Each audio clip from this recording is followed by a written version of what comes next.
presented by माँ Saraswati films. प्रेम से बोलिए सरस्वती मैया की।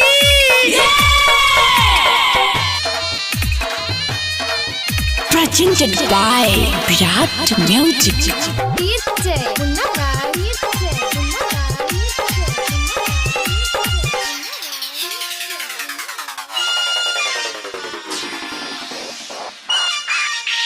बिना के तार पर नारद के देखू गजबे सूरत हम छै यो। बिना के तार पर नारद के देखू गजबे सूरत हम छै। हमसे सवारी पमैया के देखू गजबे मुस्कान छै।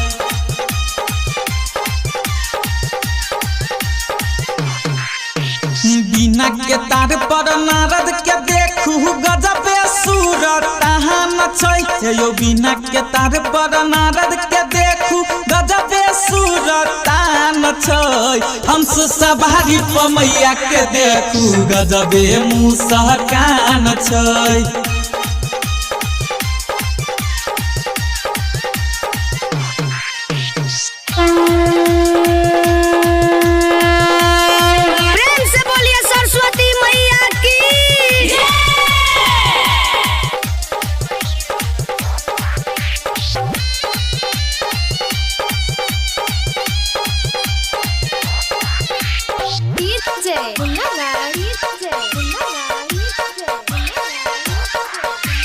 अचके में स्वर भेल मिथिला नगरिया भाग जागल शारदे मैया हे। नाचैया मोरा बाजू मैया लोगबा बाजैया सगरो बधैया हे। अचके में स्वर भेल मिथिला नगरिया भाग जागल शारदे मैया हे। नाचैया मोरा बाजू मैया लोगबा बाजैया सगरो बधैया हे। ढोल नंगहरा बाजैया देखू भीड़ लगल ओइ में जान छै। ढोल नंगहरा बाजैया देखू भीड़ लगल ओइ में जान छै। हमसे सवारी पमैया के देखू गजबे मुस्कान छै।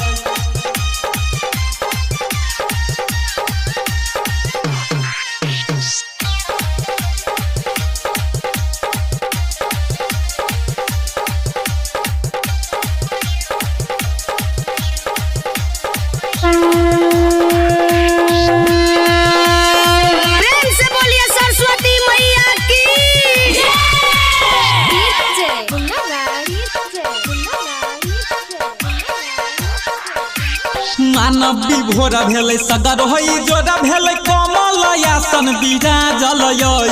माटी के मूर्ति से हंसे मोहरा मैया ज्ञान के दीप जलाबू यै।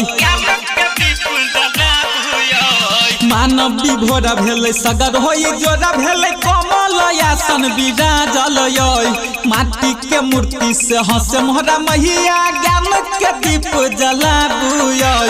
देवता मुहनी देख मुस्काबे सेवका के बसल जान छै। देवता मुहनी देख मुस्काबे सेवका के बसल जान छै। हमसे सवारी पमैया के देखू गजबे मुस्कान छै।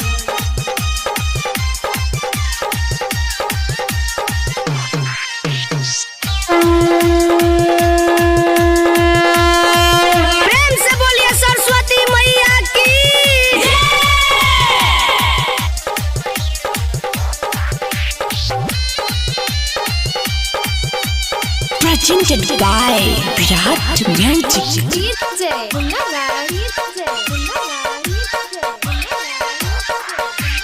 नारद जी कहथिन सुनू हे मोहरा मैया नेवता पठावल हसेबा कहा के।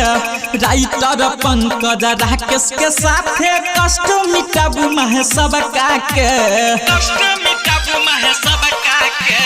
नारद जी कहथिन सुनू हे मोहरा मैया नेवता पठावल हसेबा कहा के।